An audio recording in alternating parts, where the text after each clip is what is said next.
This cocktail is called El Presidente Cocktail number 1. El Presidente Cocktail numero uno. Ha. We're going to do 1.5 ounces of light rum to start us off here.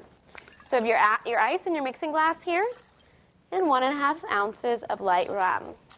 Now we're going to do a teaspoon or so of grenadine. So I'm just going to eyeball it. That's probably enough right there.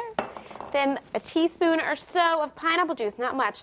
I'm going to go ahead and put 1/2 ounce in because I like mine to have a little bit more mixer than that. And then, last but not least, take a couple of lime wedges and just squeeze them on in there. Squeeze, like so. So some lime juice. I like to use fresh lime if I can. Now shake it all up together.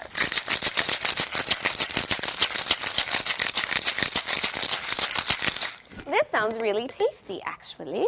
Go ahead and get your martini glass out. We're going to strain our El Presidente cocktail on in. That's what it looks like. And then go ahead and take your spoon and reach down and find one of those limes and toss it on in there.